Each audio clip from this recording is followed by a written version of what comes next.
irmãos aqui. E eu quero convidar os irmãos, então, para abrirem a Bíblia.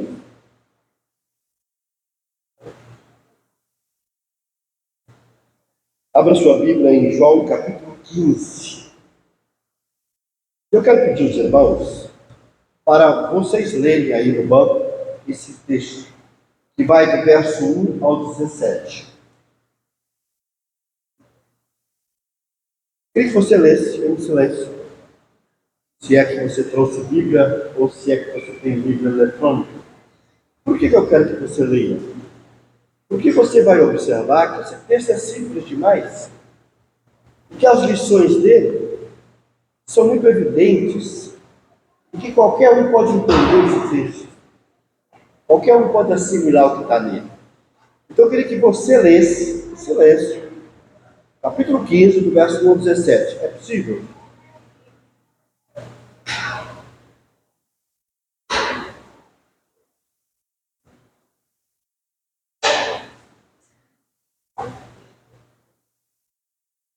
João 15, do 1 ao 17.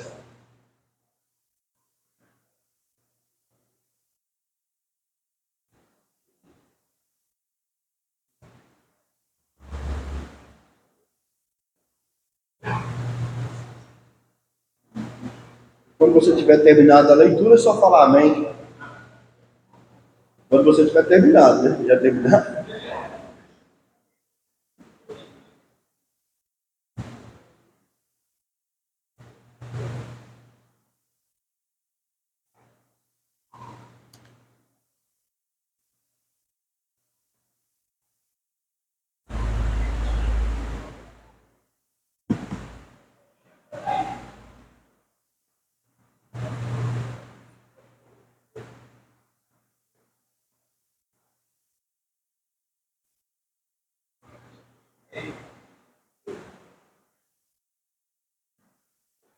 Todos conseguiram ler? Posso ouvir bem? Aí tem uns aí que não leu não. Ou não trouxeram Bíblia? Alguns estão olhando para a minha cara, provavelmente porque não trouxeram Bíblia. Então não tem jeito. Mas por causa de vocês, eu vou ler de novo. Eu sou a videira verdadeira e meu pai é o agricultor. Todo ramo que estando em mim não dá fruto, ele corta, e todo o que dá fruto, ele poda, para que dê mais fruto ainda. Vocês já estão limpos pela palavra que lhes tenho falado. Permaneçam em mim e eu permanecerei em vocês. Nenhum ramo pode dar fruto por si mesmo, se não permanecer na videira. Vocês também não podem dar fruto se não permanecerem em mim. Eu sou a videira, vocês são os ramos. Se alguém permanecer em mim e eu nele, esse dará muito fruto, pois sem mim vocês não podem fazer coisa alguma. Se alguém não permanecer em mim, será como o ramo que é jogado fora e seca. Tais ramos são apanhados, lançados no fogo e queimados. Se vocês permanecerem em mim e as minhas palavras permanecerem em vocês, pedirão o que quiserem e lhes será concedido. Meu Pai é glorificado pelo fato de vocês darem muito fruto, e assim serão meus discípulos. Como o Pai me amou, assim também os amei. Permaneçam no meu amor. Se vocês obedecem aos meus mandamentos, permanecerão no meu amor, assim como também obedecido aos mandamentos de meu Pai, e em seu amor permaneço. Tenho-lhes dito essas palavras para que a minha alegria esteja em vocês e a alegria de vocês esteja completa. O meu mandamento é este: ame uns aos outros como os amei. Ninguém tem maior amor do que aquele que dá a vida pelos seus amigos. Vocês terão meus amigos se fizerem o que eu lhes ordeno. Já não os chamo servos, porque os servos não sabem o que o seu Senhor faz. Em vez disso, eu os tenho chamado amigos, porque tudo o que ouvi do meu Pai, eu lhes tornei conhecido. Vocês não me escolheram, mas eu os escolhi, para irem e darem fruto, fruto que permaneça, a fim de que o Pai lhes conceda o que pedirem em meu nome.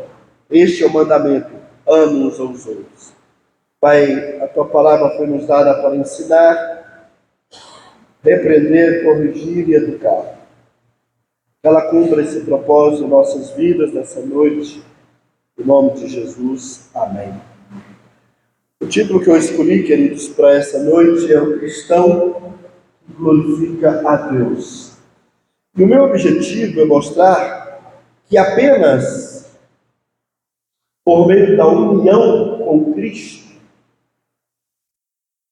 da união frutífera com Cristo, o crente pode glorificar a Deus. Repito, meu objetivo é mostrar que apenas por meio da união frutífera com Cristo, o cristão pode glorificar a Deus. Isso está no verso 8, inclusive.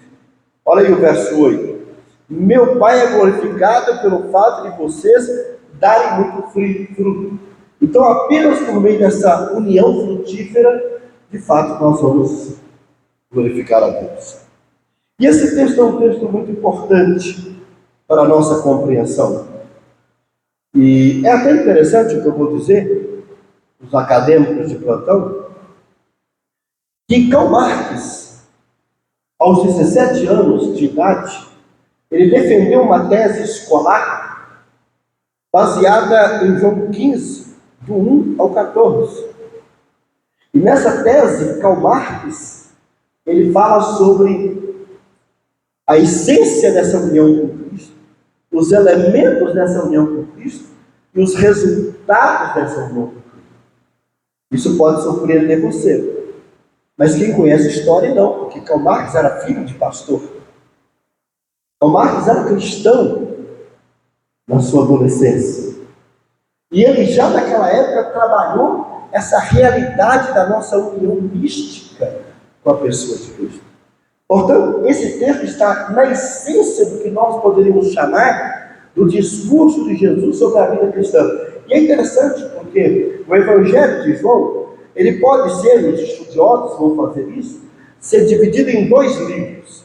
Do capítulo 1 até o 12, nós temos o que podemos chamar de o livro dos milagres, ou o ministério público de Jesus. Do 1 ao 12, Jesus está preocupado em revelar o Pai ao mundo. Mas do capítulo 13, basicamente, até o 17, Jesus está preocupado em revelar o Pai aos seus discípulos. É o ministério privado de Jesus. E esse texto, ele está focado nessa segunda parte, que vai do 13 ao 17. Qual é a preocupação de Jesus no 13 ao 17? Conversar com os seus discípulos. Conversar com a igreja. E nessa conversa que ele vai ter com os discípulos, ele já começa no capítulo 13 com lava-pés, lembra? Ele já começa com lava-pés no capítulo 13, dando uma aula de humildade. Quando entra no capítulo 14, Jesus vai falar que ele vai preparar lugar, mas que ele não vai nos deixar órfãos. E que depois da sua vinda viria o Espírito Santo para continuar com a gente, lembra? Ele está falando para a igreja, para os discípulos, capítulo 13. Humildade, lava-pé. Capítulo 14, ele está falando do Espírito Santo, da preparada, da nova morada. Quando entra no capítulo 15, Jesus então dá uma aula magistral da união que nós temos que ter com Ele, para que nós possamos de fato permanecer.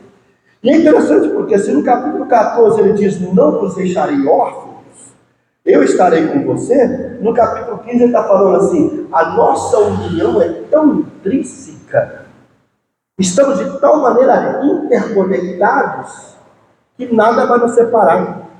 Nós somos como a videira e os ramos. Eu sou a videira, você é o ramo. Quando entra no capítulo 16, Jesus então volta a falar sobre o Espírito Santo, o ministério do Espírito Santo, dentro da vida dos discípulos. E quando entra no capítulo 17, Jesus faz a maior oração dele, a chamada oração sacerdotal. E essa oração, na primeira parte, ele ora por si mesmo, pela sua glorificação. Na segunda parte, ele ora pelos seus discípulos. E na terceira parte, ele ora por aqueles que haveriam se salvar. Portanto, no capítulo 13 e 17, Jesus está tendo uma conversa com os seus discípulos, uma conversa pastoral com eles. E dentro dessa conversa está o capítulo 15. Se você leu, de fato, Eu quero desafiar os irmãos a trazer a Bíblia para a igreja, pelo menos a eletrônica, porque é ruim a gente estar lendo aqui e ver os irmãos aéreos, como se não precisasse da Bíblia. Se você leu atentamente, você deve ter observado algumas cenas, alguns aspectos desse capítulo. Primeiro, você deve ter observado, na sua leitura simples, que o pai aqui, que Deus aqui é definido como agricultor. Talvez até a melhor definição para o pai aqui não seja agricultor, mas a melhor definição para o pai aqui seja viticultor. Aquele que cuida da barreira de uva. E existe uma diferença entre o viticultor e o vinicultor. O viticultor cuida da plantação das barreiras de uva, né? E o vinicultor é aquele que, depois que a plantação já foi feita, ele cuida da produção do vinho. Então está falando aqui que o pai é o viticultor, é o agricultor. Ele está preocupado com essa plantação de vinhos. Mas em segundo lugar, se você leu atentamente, você percebe que além do pai ser apresentado como viticultor, como agricultor, Jesus é apresentado como a videira. E esse fato é importante, porque no contexto palestino daquela época, quem era considerado a videira era Israel. Israel era a videira. Assim, essa metáfora ela é aplicada a Israel. Mas aqui Jesus tira o foco de Israel e traz o foco para a sua pessoa, e ele diz: eu sou essa videira. E aí, se você leu atentamente, você deve ter percebido uma terceira metáfora, que é a metáfora dos ramos. Se o pai é o agricultor, Jesus é a videira, os ramos somos nós. É como se Jesus estivesse falando assim: a igreja são os ramos. Só que esses ramos não conseguem viver de si mesmo. Se você cortar o ramo e jogar no chão, ele morre. Então esses ramos, eles extraem a seiva da vida, o poder da existência de mim.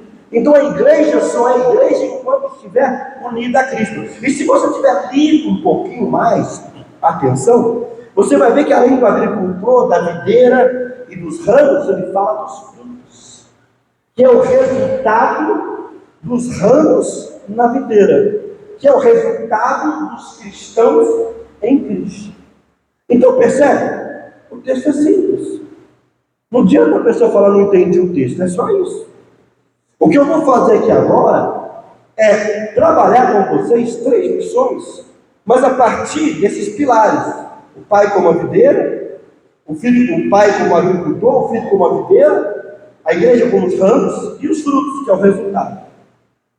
É a partir daí que a gente precisa pensar sobre a seguinte tese: o que é de fato o cristão que glorifica a Deus? Ou o que é o verdadeiro cristão à luz dessa metáfora? Volto a dizer, a preocupação de Jesus no capítulo 13 até o 17 é conversar com as suas ovelhas, é conversar com os seus discípulos, é mostrar para eles o que é ser cristão, o que é ser discípulo. Você quer saber o que é ser cristão, o que é ser discípulo? É agora. À luz desse texto, nós podemos perguntar: o que é de fato então esse cristão que glorifica a Deus? O que é o verdadeiro cristão? Anota aí os irmãos do ABC. Primeiro, o verdadeiro cristão, ele é reconhecido pela sua união com Cristo. O verdadeiro cristão é reconhecido pela sua união com Cristo. O texto começa assim: eu sou a videira. E é importante porque no Evangelho de João, principalmente no primeiro livro, que vai do 1 até ao 12, várias vezes Jesus vai se referir a eu sou. Ele reivindica essa definição de Deus lá do Antigo Testamento para ele. Ele fala: eu sou. É uma reivindicação de divindade. E 2 vezes aparece aqui. Ele vai falar: eu sou a videira. 2 vezes aparece. Então ele vai dizer: eu sou a videira verdadeira e meu pai é o agricultor. Todo ramo que estando em mim, grava a expressão, estando em mim, não dá fruto, ele corta. Ou seja, a chave aqui está na união com Deus. Então, o verdadeiro cristão, ele é reconhecido pela sua união com Cristo. Essa expressão, estar em Cristo, inclusive a expressão muito usada pelo apóstolo Paulo, que é a expressão em Cristo. Paulo vai usar essa expressão 83 vezes na sua carta, para descrever a nossa unidade com Cristo. A chave da vida cristã está aqui.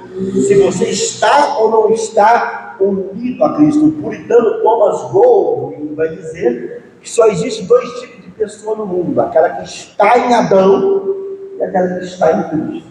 Romanos 5 fala daqueles que estão em Adão. Por meio de Adão veio a morte, e aqueles que estão em Cristo. Então só tem dois tipos de pessoas: os que estão em Cristo e os que estão em Adão. Aqui Jesus está dizendo assim: eu sou a videira verdadeira, meu pai é agricultor, todo ramo que está em mim. Ele está partindo do pressuposto de que se você não está nele, você não é salvo. Se você não está nele, você não dá fruto. Se você não está nele, você não é verdadeiramente cristão.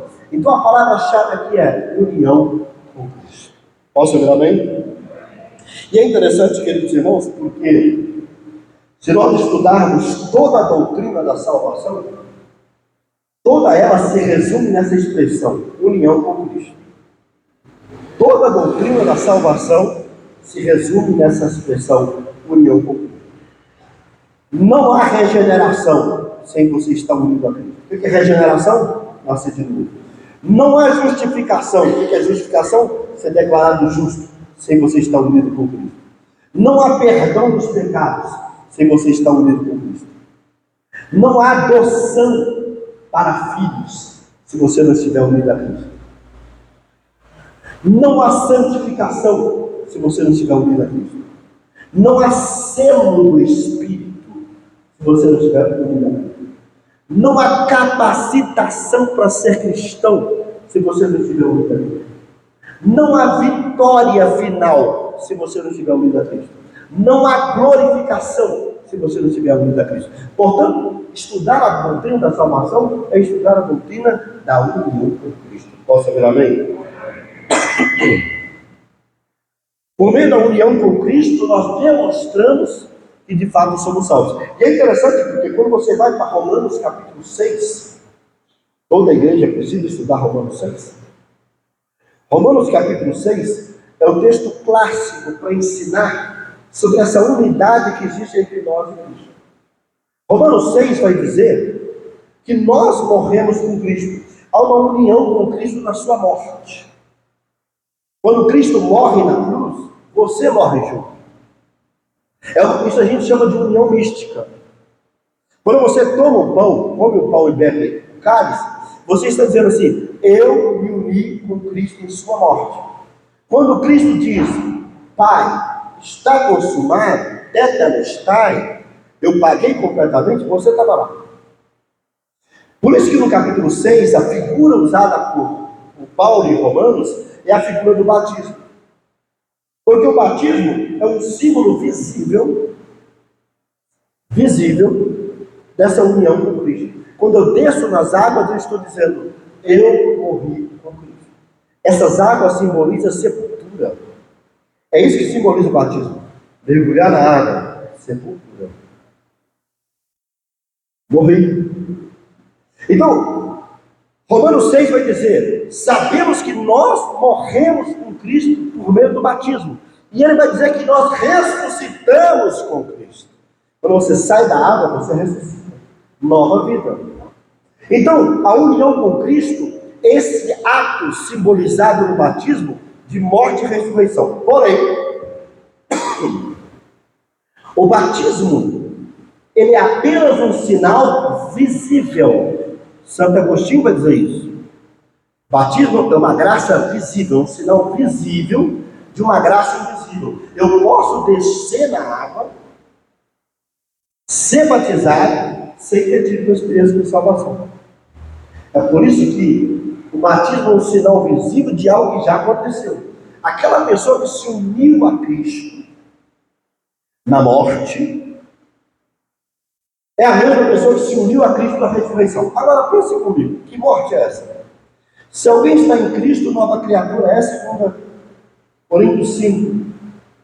Se alguém está em Cristo, nova criatura é, as coisas velhas se passaram.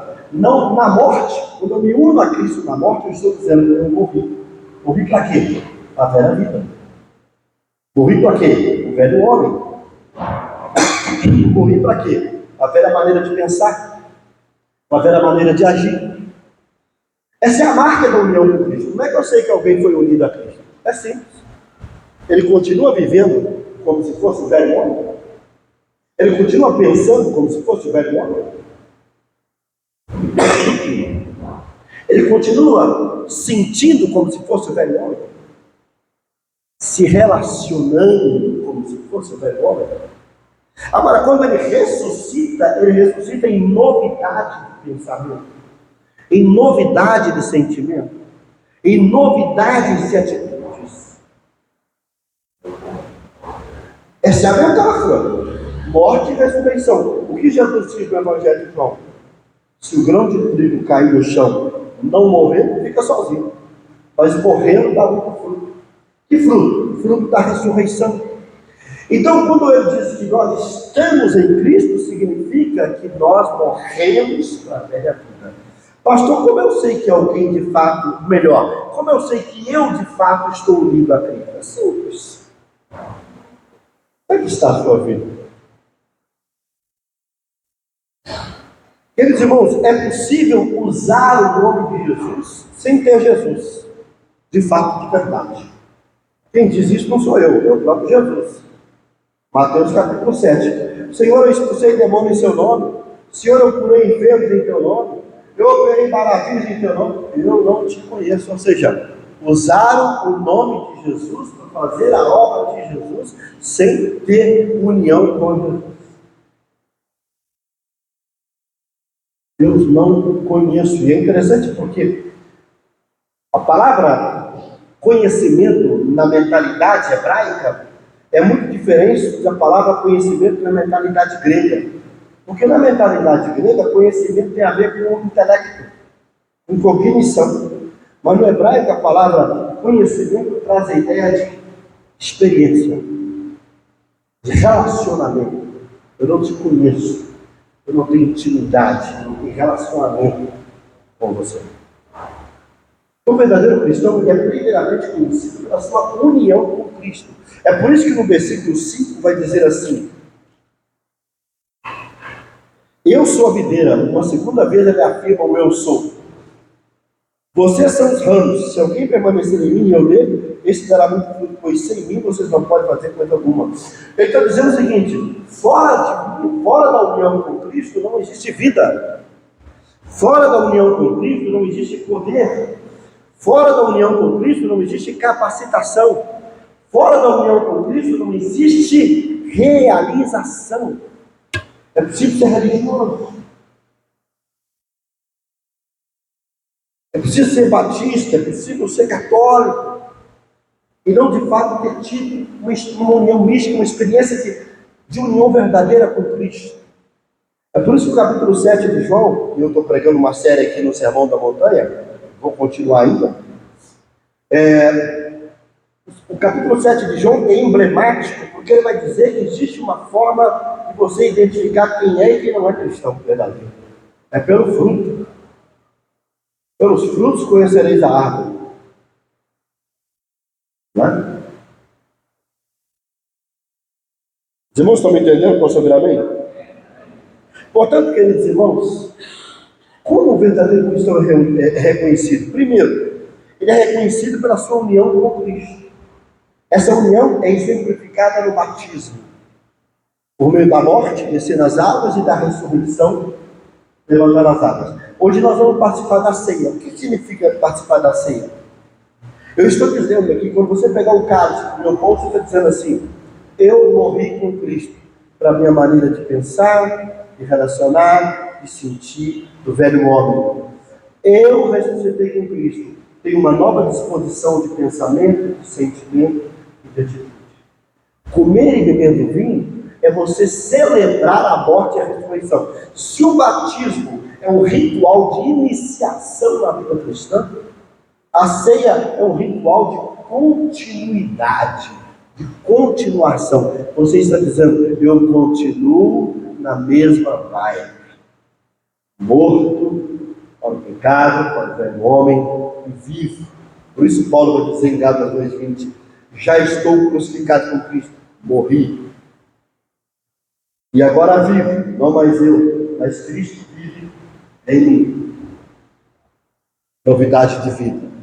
Segundo lugar, de fato, como que a gente pode reconhecer o cristão verdadeiro? Primeiro, o cristão verdadeiro é reconhecido pela sua união com Cristo. Segundo, o cristão verdadeiro é reconhecido pela sua união com a igreja. Irmãos do ABC, o cristão verdadeiro é conhecido pela sua união com a igreja. É interessante porque Jesus aqui está falando no plural. Ele está dizendo assim, eu sou a videira verdadeira, meu pai gritou, todo ramo que está em mim não dá fruto, ele corta tudo que dá fruto, ora para que dê mais fruto ainda. Vocês estão limpos pela palavra que eles têm dado. Olha o verso 5. Eu sou a videira, vocês são os ramos. Eu sou a videira, e vocês? Os ramos. Vocês quem? Os discípulos. Quem eram os discípulos ali? A igreja de Cristo. Vocês são os discípulos. Vocês são a igreja. Então os discípulos estão reconhecidos por meio dessa relação com a igreja. Porque do ponto de vista bíblico, é impossível viver a vida cristã de maneira individualista.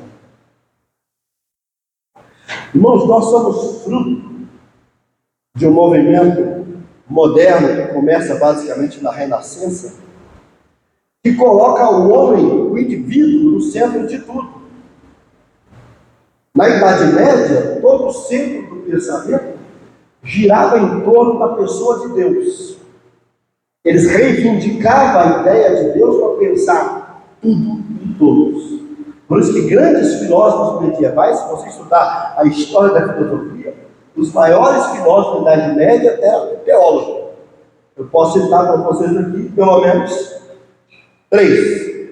Agostinho de Hipona, na minha opinião, o maior de todos, que a Igreja Católica chama de Santo Agostinho. Nós podemos chamar aqui São Tomás de Aquino, que a Igreja Católica considera o maior, ela consagrou ele como o doutor da Igreja. E São Anselmo, tudo filósofo. Mas quando você entra na era moderna, principalmente da parte da Renascença, você começa a perceber que o individualismo passa a estar no centro de convergência do pensamento. Tudo gira em torno do indivíduo. Isso fica mais exacerbado no iluminismo. E isso fica mais exacerbado na modernidade, principalmente, vamos falar de política, no chamada escola política do neoliberalismo. O neoliberalismo, segundo a filósofa brasileira Mariana Chauí, é uma ideologia que faz as pessoas a ser o empresário de si mesmo. O neoliberalismo coloca o indivíduo no centro de tudo, a ponto de destruir o senso de comunidade, o senso de coletividade. A competição acaba destruindo as relações. O importante é o meu ganho, é o que eu tenho, é o que eu conquisto, é o que eu quero. E eu vou correr atrás disso tudo que eu puder. Talvez seja por isso que o filósofo inglês Thomas Hobbes vai dizer que o homem se transformou no lobo do homem, ou seja, no predador do próprio homem. Essa é a marca do individualismo. O ser humano está cada vez preocupado consigo mesmo, com o seu umbigo. Esta é a filosofia do neoliberalismo.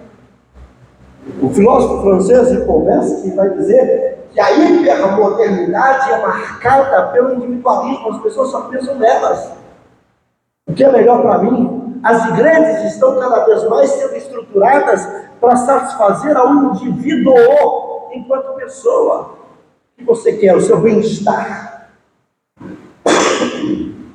as suas conquistas pessoais. Com isso, queridos irmãos, nós vemos que o maior obstáculo para essa união com a igreja é esse individualismo. Quando a gente lê a Bíblia, igreja, nós percebemos que a matriz de pensamento da Bíblia é totalmente coletivista. A Bíblia está nos convidando a pensar enquanto comunidade. As cartas paulinas foram escritas para igrejas, para ensinar as igrejas a viverem o Evangelho em comunidade. Não existe possibilidade de viver o Evangelho de maneira individualista. Só penso no meu desejo, nos meus sonhos. Eu estou indo na igreja hoje para ser curado, o meu casamento ser restaurado. Eu estou indo ali porque eu quero entregar para Deus uma oferta abençoada para a conquistão de um carro novo, uma casa nova. Eu estou o tempo todo pensando a partir de mim. Mas se você mudar a sua mentalidade, sair dessa matriz egoísta, individualista, capitalista, da hipermodernidade, começar a ir para a matriz bíblica, a pergunta seria: hoje eu estou indo na igreja para oferecer a minha oferta. O que ele diz Romanos 12? Rogo-vos, pois, irmãos, que apresenteis a Deus os vossos corpos. Deixa eu ver assim. Rogo-vos, pois, irmãos, que apresenteis, pois, a Deus os vossos corpos como sacrifício vivo, santo e agradável a Deus, que é o vosso culto racional. O que o Romanos 12 está falando é: faça da sua vida uma oferta. Oferte ao Senhor a sua vida, ao Senhor. Viva para Deus. Você não vem no culto, irmão, por sua causa. Você vem no culto para adorar e glorificar a Deus. Deus é que é maravilhoso demais e nos cura, nos restaura, nos emociona, nos renova, nos aviva, nos enche de graça, porque Ele é maravilhoso. Mas eu estou aqui para oferecer a oferta. Eu não estou aqui para buscar, aqui num supermercado, aqui num shopping, por favor. Você não vem aqui para pedir, para buscar, você vem aqui para entregar a sua vida diante de Deus, para falar: Deus, eu não mereço nada. É por isso que a gente não entende o Salmo 23, né?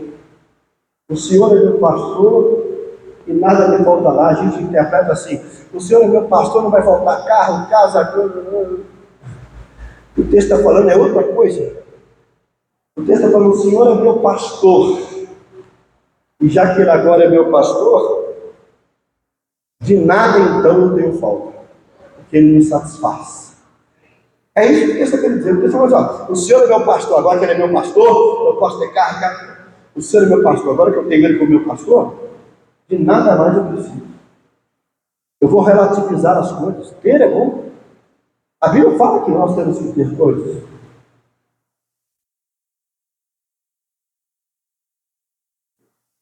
Mas quando a nossa vida está atrelada a isso, nós perdemos o sentido do que é a vida cristã, do que é o cristianismo. Jesus, no Sermão do Monte, capítulo 6, não preocupeis com que a gente comer, beber, vestir, buscar o reino de Deus em primeiro lugar. Paulo vai dizer: aprendi a estar contente em qualquer circunstância, ter. Filipenses capítulo 4. Portanto, queridos irmãos, o maior obstáculo para a gente viver a vida em comunidade é esse individualismo. E esse texto nos apresenta a chave para a vida comunitária. Qual é a chave? Chave number one: Cristo. Jesus é a chave. Jesus é a chave. Eu sou a videira, vocês são ramos. Se alguém permanecer em mim, qual que é a chave da vida comunitária? Cristo. Sabe qual que é o nosso maior erro? É que nós trazemos para dentro da igreja a mentalidade mundana, pagã. Temos que reconfigurar o nosso mindset, essa realidade.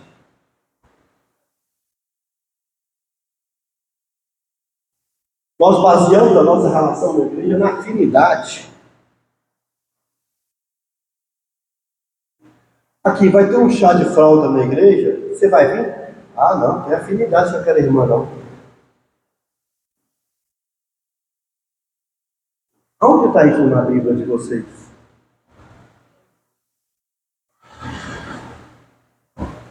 Aí o irmão fala assim: mas também não tem chá de fralda lá na Bíblia, né?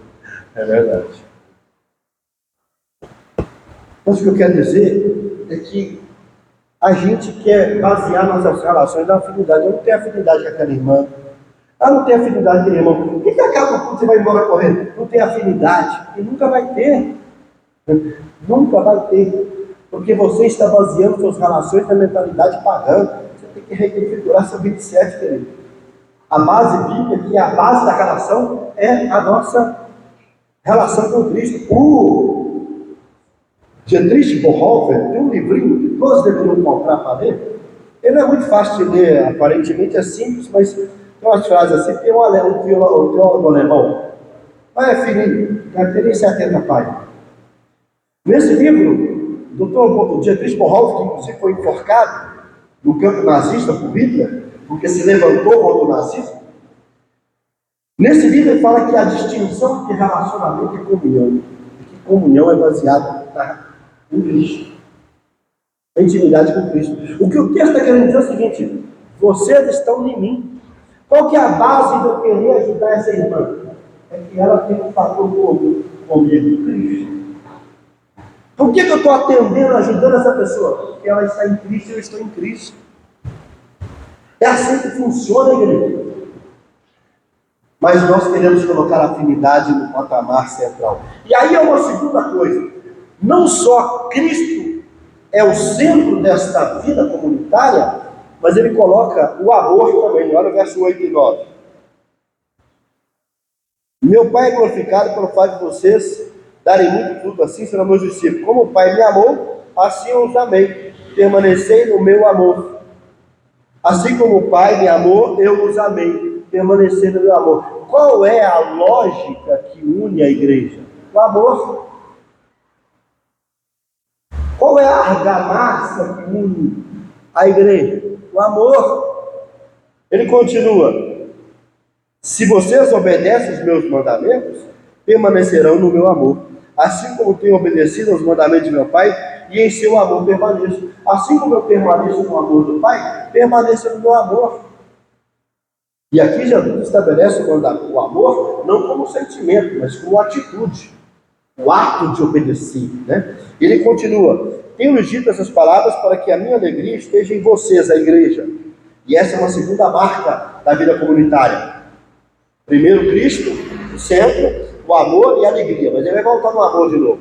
A alegria é outra marca da vida comunitária. Ele vai dizer: tenho-lhes dito essas palavras para que tenham alegria e esteja em vocês a alegria, que vocês sejam completa. E a alegria de vocês sejam completa. Aí volta: meu mandamento é este: amem uns aos outros como eu vos amei. Ninguém tem maior amor do que aquele que dá a sua vida pelos seus amigos. Olha só, amados irmãos. E ele vai chamar aqueles que fazem parte do corpo de Cristo de amigos. Agora, qual nível de amor é maior? Nível 1: ama o seu próximo como a si mesmo.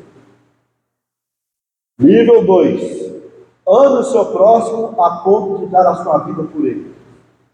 1 ou 2, qual é o maior? Ninguém vai falar, não?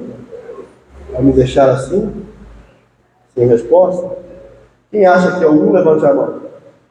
Quem acha que é o 2? Acho que as pessoas ficam com medo de pegadinha. Eu nunca fui pastor de pegadinha, já repararam isso?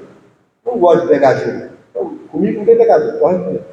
Por quê? Jesus está falando assim: dar a vida pelo outro, morrer pelo outro, entregar-se pelo outro. Irmão, isso é maravilhoso.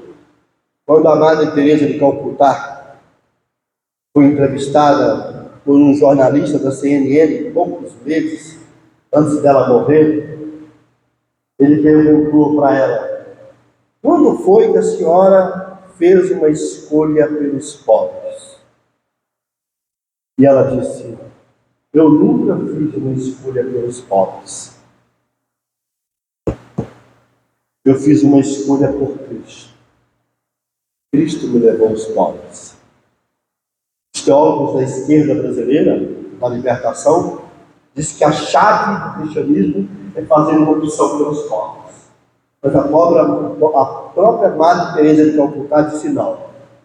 A minha escolha não é pelos pobres, é por Cristo. E esse Cristo vai me levar ao pobre, ao rico, ao marginalizado.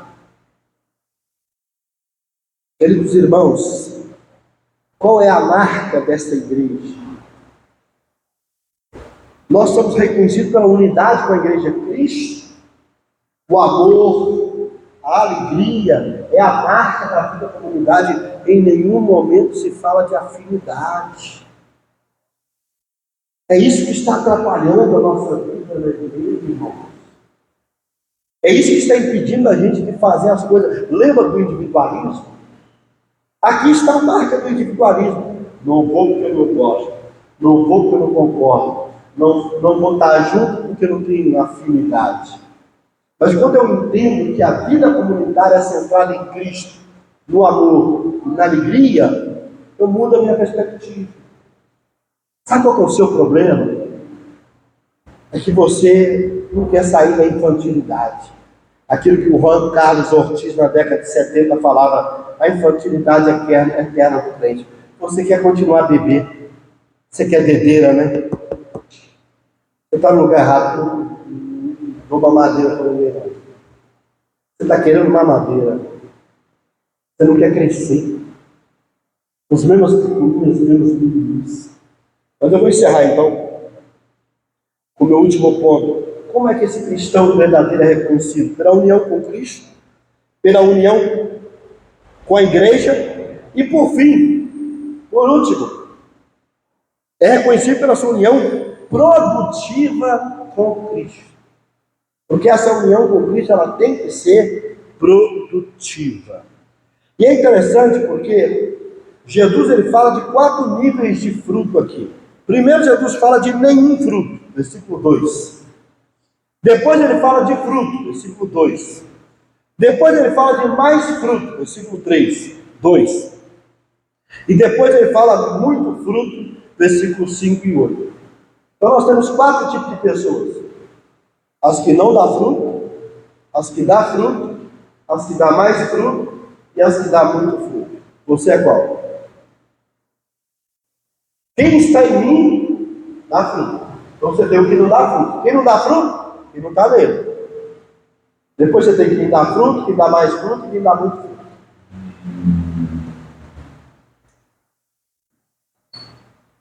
É interessante, queridos irmãos, porque quando a gente vai lá para a parábola do semeador, a parábola do semeador tem 4 solos, não é isso?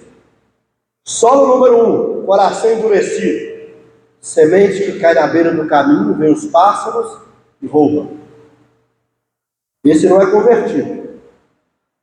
Solo número 2, coração superficial. A semente cai, quando ela começa a aprofundar, se depara com a rocha e morre. Coração duro, também não é convertido. Solo número 3, coração abarrotado. Cai no meio dos espinhos, começa a crescer, começa a puxar a água do solo, mas aí os espinhos começam a roubar aquela água, começam a roubar os nutrientes da terra e aquela semente morre.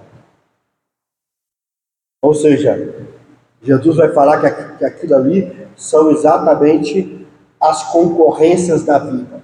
O crente aceita a palavra, mas as agendas, os ativismos e as muitas coisas matam a semente, ela não brota, ela não cresce. E o 4 solo é o coração fértil. Ele dá fruto 30, 60 e 100 por ano.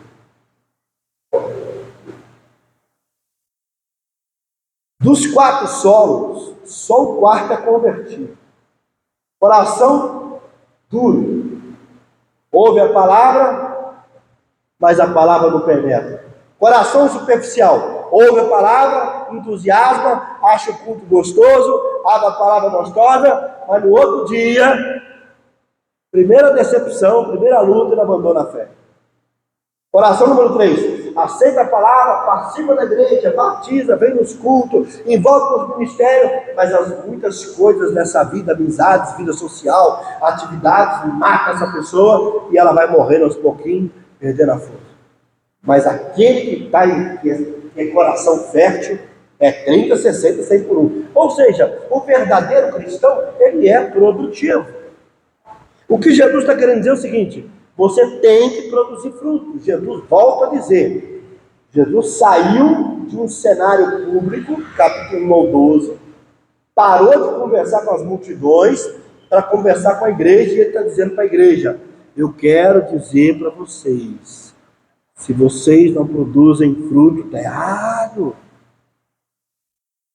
Aqui Jesus está tendo uma conversa pastoral com a igreja. Você não dá fruto, não? Opa! Está errado. Tem alguma coisa errada aí. E aí ele vai mostrar duas maneiras de tratar aqueles que não dão fruto. De que maneira? Primeiro é a poda. Olha aí o verso 2.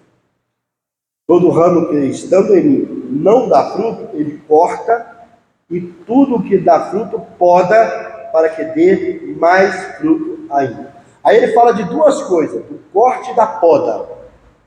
Vamos falar primeiro da poda?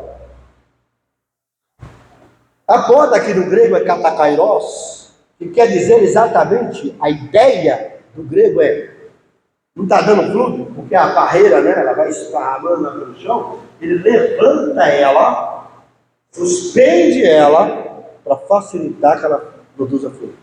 Então aquela que está esparramada, que não está dando fruto, ele vai dar um jeito de melhorar a treliça. Treliça é a estrutura que é feita para a parreira de uva ficar.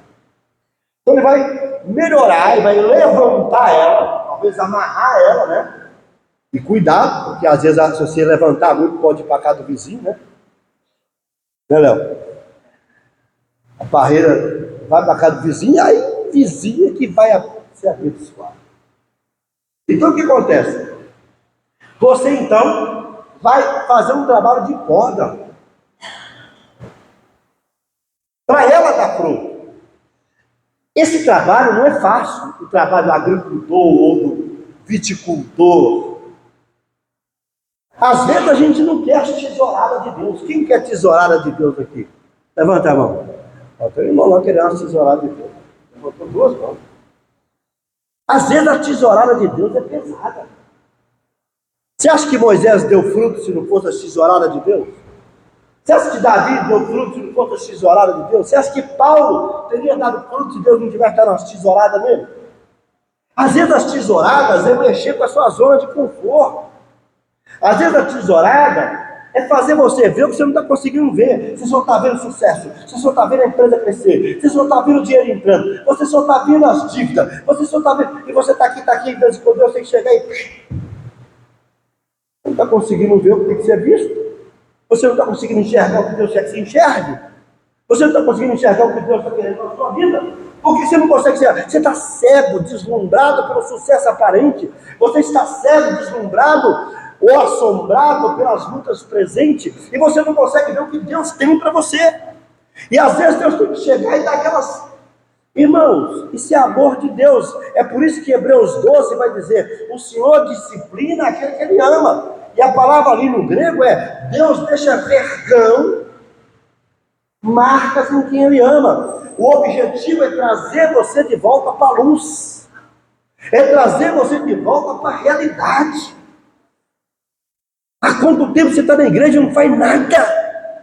Você não ganha alma, você não envolve em ministério, você não faz nada, você está morto.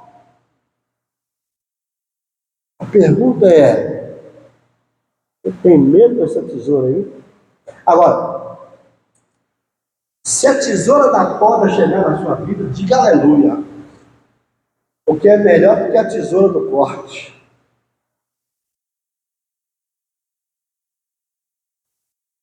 Você não quer que ninguém mexa com a sua vida. Você está bem, não está? Não quer envolver com nada? Você não é sal, não é luz, você não dá fruto. Você não produz nada no reino de Deus. Você é estéril espiritualmente. Míope, paralítico, tetraplégico. Você acha que Deus te chamou para isso? Você acredita que essa vida sua glorifica a Deus? É fácil demais, aleluia, glória a Deus, cantar. Verso 8, por favor. Verso 8.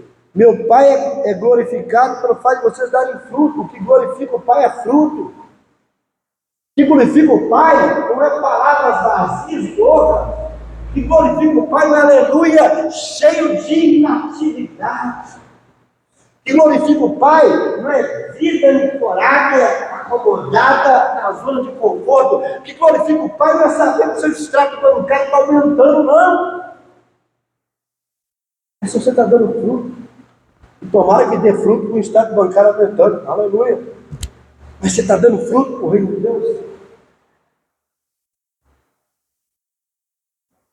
Todos os verdadeiros filhos de Deus só vão produzir quando Deus começar a mexer na sua zona de conforto. Nós não gostamos desse discurso, mas essa é a realidade. Deus teve que parar muitas pessoas na história. Deus teve que parar muitas pessoas na caminhada. Às vezes, Deus até, para tratar com a gente, Ele pode fazer aquilo que você não gosta. Nas cartas às igrejas do Apocalipse, há um caso lá que Deus vai tratar uma pessoa, mexeu no físico dela. Às vezes.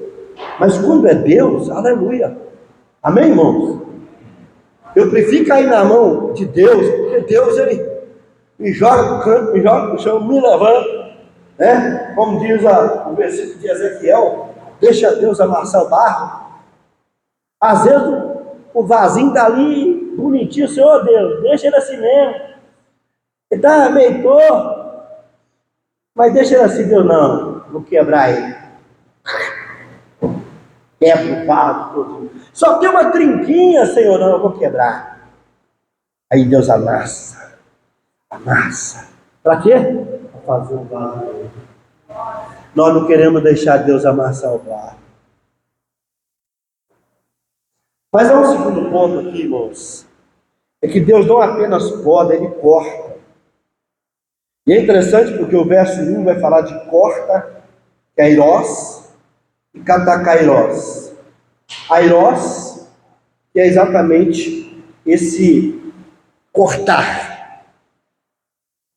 Ou airo. Katairo ou airo, para ser mais literal no grego. É esse cortar. Agora olha o que diz o verso 1.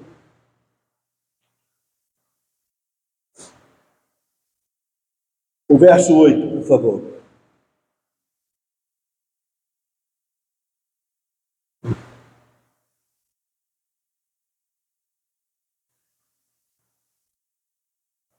Verso 6. Se alguém não permanecer em mim, será como o ramo que é jogado fora e seca. Tais ramos são apanhados, lançados ao fogo e queimados. Existe uma discussão teológica muito séria em cima desse verso. Porque há aqueles que dizem que o texto está ensinando que você pode perder a salvação. Não creio. Todo o contexto da doutrina de salvação do Novo Testamento deixa claro que a vida que nós temos em Cristo, ela é eterna. Se ela é vida eterna, ela não se perde. E o próprio Jesus disse, ninguém dos que o Senhor me deu pereceu. Se perdeu. Ele vai dizer que apenas um se perdeu. E aquele um que se perdeu porque não era dele. E é interessante porque aqui ele fala isso, mas no capítulo 13, a partir do verso 21 a 30, ele vai falar exatamente de Judas. Judas, que também é citado no capítulo 7 ou 6 de João, quando Jesus fala que um de vós é o diabo, tanto em João 6 ou 7, dobrando aqui agora, como no capítulo 13, há uma referência a Judas. Judas é um exemplo desse ramo que foi cortado e jogado no fogo. Está falando de inferno, de punição, de fogo do julgamento. A poda é para os cristãos verdadeiros. Aleluia, se a tesoura está chegando aí. Aleluia, se a tesoura chegou na sua casa. E se não chegou, Ore para ela chegar, ela mexer com você. Porque se a sua vida cristã está ótima do jeito que está, sei não. Ou se você ficar velhado. Mas a poda, esse desligamento é para aqueles que não são de verdade. Nós vamos pregar sobre isso em Mateus 7. Mateus 7 deixa claro, é possível alguém estar na igreja, é possível alguém ser usado por Jesus, fazer obras em nome de Jesus e não fazer parte do corpo de Cristo. Não está unido a Cristo. É por isso que ele fala: vocês dizem Senhor, Senhor, mas eu não vos conheço, porque vocês não fazem o que eu vos mando. Então, para que a gente dê fruto, a gente tem que ser podado. Agora, aqueles que nunca foram cristãos verdadeiros, e talvez seja por isso que muita gente está abandonando a fé. A maior igreja, segundo o Ibope, brasileira, é a igreja dos desigrejados. Quem são os desigrejados? Tem muitas razões para serem desigrejados. Muitas. Né? Decepção com a igreja, com o pastor, sei lá mais o quê. Mas aqueles que permanecem desigrejados nunca tiveram experiência verdadeira com Jesus. Nunca converteram. Nunca nasceram de novo. Porque não tem como você provar de Cristo e abandonar Ele. Lembra da palavra de Jesus, de Pedro em João 6? Para onde iremos nós? Não tem outro caminho. Todo mundo foi embora. Os herodianos, os fariseus e os falsos discípulos, porque o capítulo 6 de João vai falar que um grupo de discípulos abandonou Jesus. E Jesus falou: também eles nunca acreditaram em mim de verdade, percebe? Nunca foram unidos a Cristo verdadeiramente. E um de vocês é o diabo, capítulo 6 de João. Queridos irmãos, eu encerro aqui minha reflexão dizendo que só existem dois destinos para os ramos: o fruto ou o fogo. Como diz Fernando de Lopes. Só existem dois destinos para o ramo: o fruto ou o fogo. Quem aqui prefere o fogo? Eu prefiro o fogo.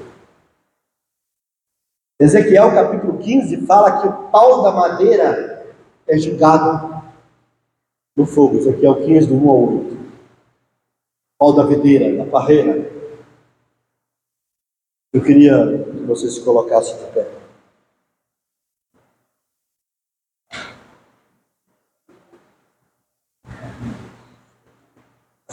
Eu não sei como é que está a sua vida. Estou chegando de férias hoje. Quer dizer, cheguei segunda-feira. Estou pregando aqui na igreja hoje. Primeiro domingo, depois que cheguei. E eu queria que você meditasse nessa reflexão. Que tipo de fruto é você? Melhor, que tipo de ramo é você? Aquele que dá fruto ou aquele que não dá fruto? Que tipo de ramo é você? Que dá fruto ou que não dá fruto? Feche os teus olhos. Eu quero chamar os diáconos à frente.